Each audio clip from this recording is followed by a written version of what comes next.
கூவத்தூரிலே அவர் முதலமைச்சராக ஆக்கப்பட்டது, அவர் எப்படி அம்மாவிடத்திலே வணக்கம் செலுத்தி தவழ்ந்தார் என்பதையெல்லாம் பழைய கதை. அண்ணன் எடப்பாடி அவர்கள் தென் மாவட்டத்தில் வந்து நீங்களே சிலையானினாலும் உங்களுக்கு ஓட்டு கிடையாது. இந்த கட்சியை வெளியிலேருந்தெல்லாம் யாரும் வந்து அழிக்க தேவையில்லை, எடப்பாடியே அதை அழிச்சு முடிச்சிருவாரு. ஸோ இதை கேட்டால் அவங்க பச்சை துரோகம் பண்ணிட்டாங்க. நம்ம செஞ்ச துரோகத்தையும் சிந்திச்சு பார்க்கணும்ல. ஃபேஸ்புக்கு வாட்ஸ்அப்லேயே நம்ம அரசியல் நடத்திடலான்னு நினைக்கிறாங்க. அது எந்த அளவுக்கு கைகூடும்னு எனக்கு தெரியல. நிச்சயமாக வரக்கூடிய 2026 தேர்தல் பழனிசாமிக்கு சரியான பாடம் புகட்டப்படும். டயா பூஸ்டர் சுகரை கண்ட்ரோல் பண்ணும், உங்க ஆரோக்கியத்தை மீட்டு தரும். சர்க்கரையை கட்டுப்படுத்துறதுக்கான எளிமையான வழிமுறை, இயற்கையான வழிமுறை. அனைத்து மருந்து கடைகளிலும் கிடைக்கும். மாண்புமிகு தமிழகத்தினுடைய முதலமைச்சர் மதிப்பிற்கும் மரியாதைக்கும் உரிய அண்ணன் மு.க. ஸ்டாலின் அவர்கள் வளர்கிறது தமிழ்நாடு என்கின்ற தொலைநோக்கு திட்டத்தில் வெளிநாட்டு முதலீடுகளை ஈர்க்கும் விதத்திலே கடந்த 30ஆம் தேதி ஜெர்மனுக்கு சென்று 26 புரிந்துணர்வு ஒப்பந்தங்களை கையெழுத்திட்டு கிட்டத்தட்ட 7020 கோடி ரூபாயும், அடுத்ததாக லண்டனில் 7 பெரிய நிறுவனங்களோடு கையொப்பமிட்டு கிட்டத்தட்ட 8496 கோடிகளை ஈற்று ஒட்டுமொத்தமாக 15,516 கோடிகளை தமிழகத்திற்கு முதலீடாக ஈட்டிருக்கிறார். அதன் மூலமாக கிட்டத்தட்ட 14,000 பேருக்கு மேலான வேலைவாய்ப்புகளை தமிழ்நாட்டிலே உருவாக்க முடியும் என்று உறுதியளித்திருக்கிறார்கள். அந்த விதத்திலே முதலில் தமிழக மக்களின் சார்பாகவும் முக்குளத்தோர் புலிப்படை சார்பாகவும் எங்களுடைய மனப்பூர்வமான வாழ்த்துக்களை மாண்புமிகு முதலமைச்சர் அவர்களுக்கு நான் கூறுவதிலே பெருமகிழ்ச்சி அடைகிறேன். அடுத்ததாக வரக்கூடிய 2026 சட்டமன்ற தேர்தலையொட்டி கடந்த ஆண்டுகளாக தொடர்ச்சியாக தமிழகத்திலே பாஜக செய்யக்கூடிய அரசியல் சூதாட்டங்களை மையமாக வைத்து தமிழக மக்களுடைய விரோத போக்கிற்காக, தமிழகத்திற்கான விரோத போக்காக யோசித்து முழுக்க தமிழகத்தை புறந்தள்ளக்கூடிய செயல் திட்டங்களை அரசியல் மோசடியாக இங்கு இருக்கக்கூடிய சுயநல அரசியல்வாதிகளோடு இணைந்து தங்களுடைய RSS சித்தாந்தங்களை தமிழகத்திலே அரங்கேற்றுவதற்காக முயற்சி செய்து கொண்டிருக்கக்கூடிய அந்த பாஜகவினுடைய அரசியல் சூதாட்டம், தமிழகத்திலே பாஜக நடத்திய அரசியல் சூதாட்டங்கள் என்ற தலைப்பிலே நான் கிட்டத்தட்ட ஒரு 400 பக்கங்கள் அடங்கிய ஒரு புத்தகத்தை கடந்த 3-4 மாதங்களாக எழுதியிருக்கிறேன். அது நிச்சயமாக 20 தலைப்புகளிலே அது உள்ளடக்கமாக இருக்கும். அது முழுக்க கீழடியிலிருந்து, நீட்டிலிருந்து, விவசாயத்திலிருந்து ஒட்டுமொத்தமாக தமிழகத்திற்கு எதிரான திட்டங்களை செயல்படுத்துவதிலே மிக கவனம் செலுத்தக்கூடிய இந்த பாஜகவினுடைய முகத்திரையை கிழிக்கக்கூடியதாகவும், வரக்கூடிய 2026 தேர்தல் பிரச்சாரத்திலே மிக ஆழமாக, அழுத்தமாக, வீரியமாக அவர்கள் செய்த மோசடிகளையும் எடுத்துரைக்கும் விதத்திலே மக்கள் எளிதாக புரிந்து கொள்ளும் விதத்திலே அந்த புத்தகம் இருக்கும் என்பதையும், அந்த புத்தகத்தை வரக்கூடிய சில நாட்களில், சில மாதங்களுக்குள், ஒரு மாதங்களுக்குள் மாண்புமிகு தமிழக முதலமைச்சர் அவர்களுடைய முன்னிலையில் அதை வெளியிடுவதற்கு நான் திட்டமிட்டிருக்கிறேன். அதே தருணத்திலே அப்படி என்னை உருவாக்கிய அந்த இரட்டை இலை தன்னுடைய மறைவுக்கு பிறகாக இதே சட்டமன்றத்தில் அம்மா அவர்கள் ஆற்றிய உரையிலே, எனது மரணத்திற்கு பிறகாக 100 ஆண்டுகளை கடந்தும் எக்கு கோட்டையாக இந்த அனைத்திந்திய அண்ணா திராவிட முன்னேற்றக் கழகம் இருக்கும் என்று அவர்கள் அளித்த அந்த உறுதிமொழியை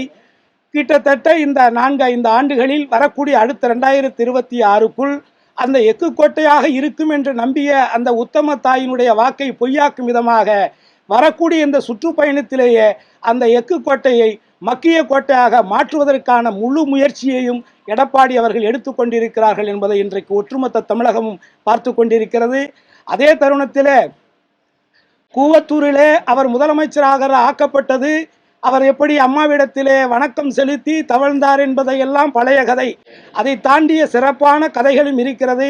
அவர் எப்படி அந்த கூவத்தூரிலே முதலமைச்சராக ஆனார், எப்படி தேர்ந்தெடுக்கப்பட்டார், அதற்கு என்னென்ன வேலைகள் நடந்தது என்பதை நான் இந்த நேரத்திலே வெளியிட்டாலோ சொன்னாலோ அது அரசியல் நாகரிகமாக இருக்காது என்பதை நான் உணர்ந்து, மீண்டும் தேவைப்பட்டார் இது போன்ற இன்றைக்கு அந்த 5 சந்தித்து அனைவரும் ஒற்றுமை அடைய வேண்டும் என்று சொன்ன கோரிக்கையை பார்க்கவே இல்லை என்று பச்சை பொய் சொல்லிய அந்த பொதுச் செயலாளர் எடப்பாடி பழனிசாமி அவர்கள் அன்றைக்கு கூவத்தூரிலே இந்த பதவியை அவர் பெறுவதற்கு என்னென்னலாம் செய்தார் என்பதை கால போக்கிலே வரக்கூடிய காலங்களிலே சொல்லுவதற்கு தேவைப்பட்டால் சொல்லவும் தயாராக இருக்கிறேன் என்பதையும் இந்த நேரத்திலே உறுதியளித்து, நான் இதை பழனிசாமி அவர்களுடைய செயல்பாட்டை, குறிப்பாக செங்கோட்டையன் அவர்களை போன்ற மூத்த தலைவர்களை இன்றைக்கு கட்சி பொறுப்புகளிலிருந்து நீக்கக்கூடிய இந்த அதிகாரத்தை நான் வன்மையாக முக்குளத்தூர் புலிப்படை சார்பாக கண்டிக்கின்றேன். ஆகவே எடப்பாடி தலைமையில் இருக்கக்கூடிய அவர் ஒரு துரோகம் செய்யக்கூடியவர் சார்.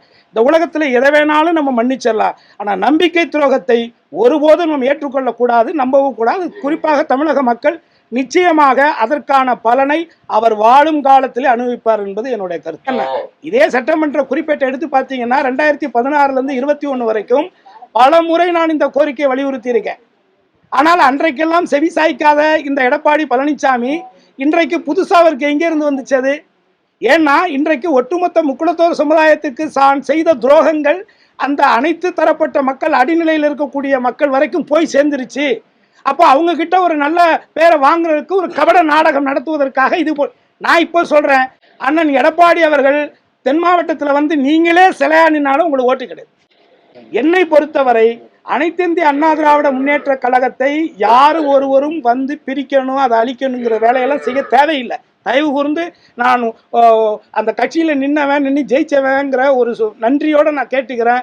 தமிழகத்தில் உலகம் முழுக இருக்கக்கூடிய அனைத்து இந்திய அண்ணா திராவிட முன்னேற்ற கழக தொண்டர்களுக்கும் நிர்வாகிகளுக்கும் நான் சொல்றது, இந்த கட்சியை வெளியிலேருந்தெல்லாம் யாரும் அழிக்க தேவையில்லை. எடப்பாடியே அதை அழிச்சு முடிச்சிருவாரு. அதனால அதை நீங்க பார்த்துக்கணும். வேற வெளியிலேருந்தெல்லாம் ஆள தேவையில்லை, அவரே செஞ்சிருவார். ஒரு கருத்து அம்மா இருந்திருந்தால் அது கதை வேற. ஏன்னா இங்க குறிப்பா அரசியல்ல உண்மையா இருக்கிறவங்களுக்கு மரியாதை இருக்காது. என்ன அதனால இவங்களுக்காக நான் மாறுறதுக்கு என்ன மாத்திக்கிறதுக்கு நான் தயாரா இல்லை. என்னுடைய 55 வயசுக்கு மேலே நான் இதுக்காக ஒரு நேரம் ஒரு முடிவு, ஒரு நேரம் ஒரு முடிவு நான் எடுக்க மாட்டேன். நீங்கள் சொல்லக்கூடிய ஓபிஎஸ் அவர்கள் தான் சின்னம்மா அவர்களுக்கு எதிராக தர்ம யுத்தத்தை ஆரம்பித்தார். 4 வருஷம் ஜெயிலுக்கு போனது யாரால அப்படின்னு மக்களுக்கு தெரியும். என்ன இதே டிடிவி தினகரன் அவர்கள் தான் ஆர்கே நகரில் தேர்தலில் நின்னார். தேர்தலில் அவர் நிற்காமல் இருந்திருந்தால், அவர் போட்டியிடாமல் இருந்திருந்தால் இந்த குழப்பங்களே இருந்திருக்காது. ஏன்னா இவங்க தான் அவரை எடப்பாடியை முதலமைச்சர் ஆக்குறாங்க. அப்போ நீங்கள் அந்த தொகுதியில் போய் நிற்கும் பொழுது ஆட்டோமேட்டிக் என்ன தோணும், ஒருவேளை நின்று ஜெயிச்சு வந்துட்டா நாளைக்கு அவர் முதலமைச்சர் ஆயிடுவாரோ, நம்ம பதவி காலி ஆயிருமோன்னு நினைக்கிறது தானே இயல்பு. அப்போ அதன் மூலமாக அன்றைக்கு பிஜேபி தானே இதே எடப்பாடி கூட சேர்ந்து தானே அவர் குக்கரு தொப்பி அது இதுன்னு சொல்லி அவ்வளோ பிரச்சனைகள் பண்ணாங்க. அப்போ நீங்கள் நல்லா யோசிச்சு பாருங்க, இந்த முக்குளத்தோர் சமுதாயத்தினுடைய இந்த அரசியல் அடையாளத்தை திட்டமிட்டு அழிக்கக்கூடியது பிஜேபி. அதுக்கு துணையாக இருக்கக்கூடியவர்கள் இங்கே இருக்கிறவங்க. ஸோ இதை கேட்டால் அவங்க பச்சை துரோகம் பண்ணிட்டாங்க. நம்ம செஞ்ச துரோகத்தையும் சிந்திச்சு பார்க்கணும்ல. எல்லாம் நியாயங்கிறது எல்லாருக்கும் பொதுவானது தானே சார். அரசியல்ல இந்த நியாயம் தர்மம் எல்லாம் பார்க்கறதா இருந்தாக்க எடப்பாடி எல்லாம் இப்படி நடந்துக்க மாட்டார். என்னதான் எல்லாருக்கும் ஒரு ஜாதி பின்னணி இருந்தாலும் கூட ஒரு தமிழனாக பிறந்தவனுக்கு நன்றி உணர்வு இருக்கணும். ஏன்னா அரசியல்ல ஆதாயத்திற்காக எவ்வளோ பெரிய துரோகத்தையும் செய்ய தயாராக இருக்கக்கூடிய இந்த காலகட்டத்தில் இது ஆண்டாண்டு காலமாக இப்படித்தான் இருக்குது. மன்னர்கள் ஆட்சி காலத்திலேருந்து இப்படித்தான் இருக்குது. இதில் ஒன்றும் மாற்று கருத்து இல்லை. அதனால் இதில் நயினா நாகேந்திர ஒன்றும் புனிதர்லாம் கிடையாது. அவர் செய்த வேலைகள் எவ்வளோ இருக்குல்ல, அவர் இந்த பதவிக்கு ஆகவும் அது மற்றபடி அவங்களுக்குள்ள எவ்வளோ இருக்குல்ல. எல்லாமே ஒரே குட்டையில் ஊர்ன மட்டைகள் தானே சொல்லுவாங்க. எல்லாம் ஒரே இலக்கத்திலேருந்து ஒரே இடத்துலேருந்து வந்தவங்க தானே. இன்னைக்கு மாற்றி மாற்றி பழி சொல்லிக்கிறாங்க. ஏன்னா இங்கே நீங்கள் கவனிக்கணும், இங்கே கூட பார்த்தீங்கன்னா இன்றைக்கு பிஜேபியினுடைய மாநில தலைவராக நயினா நாகேந்திரன் தேர்ந்தெடுப்பதன் மூலமாக அந்த தென் மாவட்டங்களில் இருக்கக்கூடிய முக்குளத்தோருடைய ஒற்றுமையை உடைச்சி, ஏன்னா அதில் இருக்கக்கூடியவர்களே அதுக்கு இதுக்கும் ஆசைப்படக்கூடியவர்களுக்கெல்லாம் பொறுப்புகளை கொடுத்து அப்படி இந்த ஒட்டுமொத்தமாக இந்த சமூகத்தை ஒரு அரசியல் அடையாளம் இல்லாத அனாதைகளாக்குவதற்கான ஒரு திட்டத்தை தான் மத்திய அரசு போட்ட ஒரு திட்டத்தை தான் இன்றைக்கு செயல்படுத்தி கொண்டிருக்கிறாங்க. அதுக்கு இந்த முக்குளத்தோர் சமூகத்தை சார்ந்த ஒரு சிலர் சுயநலவாதிகளும் அதுக்கு உடந்தையாக இருக்கிறாங்கிறதா முக்குளத்தோர் புலிப்படையின் சார்பான குற்றச்சாட்டு. அதுல ஒரு கட்சி ஆரம்பிச்சிருக்காரு. இன்னும் அவர் மக்களை நேரடியாக சந்திச்சோ மக்களுடைய போராட்டங்களுக்கோ மக்களுடைய பிரச்சனைகளுக்கு களத்தில் இறங்கி குரல் கொடுக்கக்கூடிய ஒரு நிலைகள் இல்லாமல் அவர் இந்த கார்பரேட் சிஸ்டத்தில் ஒரு இந்த ஃபேஸ்புக்கு வாட்ஸ்அப்லேயே நம்ம அரசியல் நடத்திடலான்னு நினைக்கிறாங்க. அது எந்த அளவுக்கு கைகூடும்னு எனக்கு தெரியல. என்னை பொறுத்தவரை தமிழகம் நல்லா இருக்கணும், தமிழ் காக்கப்படணும், தமிழர்களுடைய வாழ்வு போற்றப்படணும்னு நினைக்கக்கூடிய ஒவ்வொருவரையும் நான் வரவேற்கிறேன். கூட்டம் வராம எப்படி சார்? இத்தனை வருஷமா பெரிய நடிகரா இருக்கிறாரு, எனக்கே இவ்வளவு பேர் பின்னாடி நிற்கிறான். அப்ப அவ்வளவு பெரிய நடிகருக்கு வரமாட்டாங்களா? ஆனால் எல்லா தவறுகளையும் செய்துவிட்டு தன்னை உத்தமர் போல பகடம் போடுறாருல, வேஷம் போடுறாருல, அது எனக்கு பிடிக்கல. அது பொய்ன்னு சொல்றேன். அவருடைய உடம்பு முழுக்கவே விஷம்தான், அதில் ஒன்றும் மாற்றுக்கிறதே கிடையாது. அவர்கிட்ட உண்மையை நீ எதிர்பார்க்க முடியாது, நன்றி எதிர்பார்க்க முடியாது. இப்படி சுயநல வாழ்க்கையில தன்னுடைய குடும்பத்தாருக்கிட்டேயே தன்னை சுற்றி இருக்கக்கூடிய இத்தனை ஆண்டு காலம் பயணம் செய்த கட்சிக்காரர்கள்ட்டே உண்மையாக இருக்க முடியாத, இருக்கக்கூடாதுன்னு நினைக்கக்கூடிய எடப்பாடி எப்படி தமிழகத்திற்கும் தமிழக மக்களுக்கு உண்மையா இருப்பாங்க? பணமதிப்பு காலகட்டத்தில் 450 கோடி ரொக்கமாக கொடுத்து ரசிகலா அம்மா சர்க்கரை ஆலையை வாங்கியிருக்கிறாங்க. இப்போ எஃப்ஐஆர் பதிவு சிபிஐ வெளிச்சது இருக்கு. அவங்கள பத்தி நீங்க இவ்வளவு உயர்வா சொல்றீங்க சார். குற்றச்சாட்டு இல்லாத அரசியல்வாதி யார் இருக்கா? எடப்பாடி மேல தான் குற்றச்சாட்டு இருக்கு. நானே குற்றச்சாட்டு சொன்னேன்ல, கடைசி 2021 எனக்கு என்னுடைய தொகுதிக்கு எனக்கு ஒதுக்கின அந்த கம்மா, என்ன கம்மா அது? ஆர்எஸ் கம்மாய், ஆர்எஸ் மங்கல கம்மாய்க்கு, ஆர்எஸ் மங்கல கம்மாய்க்கு ஒதுக்கின நிதியில ஒவ்வொரு எம்எல்ஏக்கும் அந்தந்த இதுக்கு வேலை செய்யறவங்களுக்கு எல்லாம் மாவட்ட சில எல்லாருக்கும் பிரிச்சு கொஞ்சம் காசு கொடுப்பாங்கல்ல, ஏதாவது ஒன்று செய்வாங்கல்ல ஒருத்தருக்கும். அது மாதிரி அந்த கடைசி நேரத்தில் ஃபண்டில் மொத்தமாலாம் எடுத்துகிட்டு போனார். கேட்டால் அடுத்து எலெக்ஷன் வருது காசு வேணும்னு எடுத்துகிட்டு போனார். அதெல்லாம் குற்றச்சாட்டு இல்லையா? தவறு இல்லையா? ஏன் அவருடைய சம்பந்திக்காரர் மேலே தான் கோடிக்கணக்கான ஊழல் வழக்கு இருக்கா இல்லையா? தவறு செய்கிறது தவறு தான் சார். அது யார் செஞ்சாலும் தவறு தான் சார். ஆனால் இங்கே அதானி செய்யலையா சார்? அம்பானி செய்யலையா சார்? ஆட்டுக்குட்டி செய்யலையா சார்? அவங்க எல்லாரும் செய்கிறதெல்லாம் தவறு இல்லை. நீங்கள் ஒரு கட்சின்னு சொல்லிக்கிட்டு, ஒரு கட்சி ஃபண்டுன்னு சொல்லிக்கிட்டு மாற்றினிட்டு 1100 கோடி வாங்கலாம், அது தவறு இல்லை. இதே மாதிரி ஊரில் இருக்கிறவங்க எல்லாத்தையும் வளைச்சி போகலாம். நீ உலகத்திலேயே என்ன பார்ட்டி ஃபண்டுங்கிற பேரில் மிரட்டி காசு வாங்கி ஆட்டையை போட்டு அக்கௌண்ட்டில் வச்சிருக்கிற ஒரே கட்சி பிஜேபி தான். அது உங்களுக்கு தவறாக தெரியாது. இவங்களும் யார் சார் இங்கே அரசியலில் யாராவது நேர்மையை யார் சார் இருக்கா சொல்லுங்கள் சார்? தப்பு செய்த யார் சார் இருக்காங்க?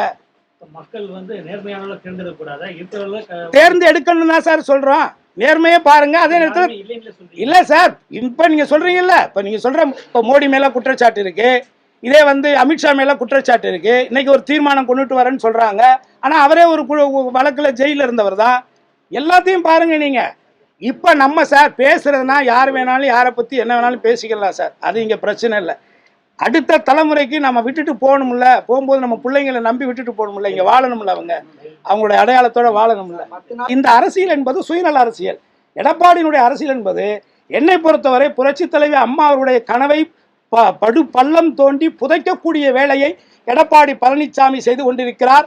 அனைத்து இந்திய அண்ணா திராவிட முன்னேற்ற கழகத்தினுடைய அடிமட்ட தொண்டரிலிருந்து அனைத்து பொறுப்புகளில் இருப்பவர்கள் தன் கட்சியை புரட்சி தலைவர் அவர்களால் உருவாக்கப்பட்டு உயிரை கொடுத்து மக்களுக்காக நான், மக்களால் நான் என்று தாரக மந்திரத்தோடு இந்த கட்சியை அரியணை ஏற்றின அந்த அம்மாவினுடைய அந்த கனவை படுகுழியில் தள்ளிக்கிட்டு இருக்கார். அடுத்த வரக்கூடிய 2026 திராவிட முன்னேற்ற கழகத்தினுடைய ஆட்சி தான் உருவாகும். அன்றைக்கு எடப்பாடி தலைமையிலான அண்ணா திராவிட முன்னேற்ற கழகம் எங்கே இருக்குன்னே தெரியாது. ஆனாலும் அந்த கட்சி நல்லா இருக்கணும்னு செங்கோட்டையை மாதிரி நானும் நினைக்கிறேன். இந்த வரக்கூடிய தேர்தலில் எடப்பாடி வெற்றி பெறுவதே கடினம் சார். நீங்கள் ரெக்கார்ட் பண்ணிக்கங்க. வரக்கூடிய 2000 அவர் எத்தனை ஓட்டுக்கு 2000 ரூபா கூட கொடுக்கணும் சார். அந்த மக்கள், எந்த மக்கள் என்னுடைய சமுதாய மக்கள் நினைக்கிறாரோ அந்த மக்களே நீ செய்தது துரோகம், என்ன மன்னிக்க முடியாத இன துரோகம், அங்கே செஞ்சு இங்கே செஞ்சு கடைசியா எங்க ஆளு செங்கோட்டை மேலே கை வச்சுட்டியாங்கிற கோபத்தில் இன்னைக்கு அந்த மக்கள், கொங்கு மண்டல மக்கள் இருக்காங்க. நிச்சயமாக வரக்கூடிய 2026 தேர்தல் பழனிசாமிக்கு சரியான பாடம் புகட்டப்படும்.